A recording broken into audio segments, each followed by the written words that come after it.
दर्शक बंधु मु विमल आपण निकट को अपडेट नहीं कि आसी अमेरिका रे राष्ट्रपति निर्वाचन फलाफल संपूर्ण रूपे स्पष्ट हो पारि नहीं। नवेम्बर 6 तारिख माने आज भोट गणतिर तृतीय दिन अटे। जो बाइडेन 253 और डोनाल्ड ट्रंप 214 इलेक्टोरल भोट जीति सारी। किछि राज्यर फलाफल एबे सुधा बाकी रही। तेबे एही समय रे गोटे प्रश्न लोकंक मनरे उंकी मारुची। एपरी प्रश्न उंकी मारुची कारण निजे ट्रंप ही एही विषय रे इशारा दैछंती।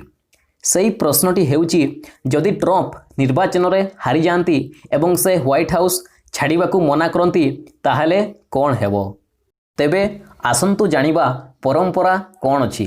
जदि जने राष्ट्रपति व्हाइट हाउस छाड़ीबा को मना करंती ताहले कोन हेबो। अमेरिका रे नुआ राष्ट्रपति सबुबले जनवरी 20 तारिख दिन शपथ नियंती। एहार किछि दिन पूर्वरु हारि जाइथवा किंबा द्वितीय पाଳି संपूर्ण करिथवा राष्ट्रपति व्हाइट हाउस परित्याग करिथांती। प्रथमे आमे डोनाल्ड ट्रंप को प्रतिद्वंदी जो बाइडेन को जवाब ए विषय रे जानिबा जे से ए विषय रे कोन कहिसंती। जून मासरे थरे जो बाइडेन को पचरा गला जदि डोनाल्ड ट्रंप हारी गले भी व्हाइट हाउस छाड़ीबा को मना करंती ताहले कोन हेबो। माने तांको पचरा गला जे आपणकर ए विषय रे प्रतिक्रिया कोन। बाइडेन को एही प्रश्नर जवाब थिला हाँ एपरी बिल्कुल होई पारे।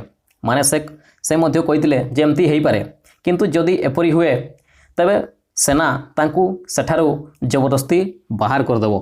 जो बाइडेन को उत्तर थिला जे जदि डोनाल्ड ट्रंप व्हाइट हाउस छाड़ीबा को मना करंती तबे तांको सेना जबरदस्ती बाहर कर देबो।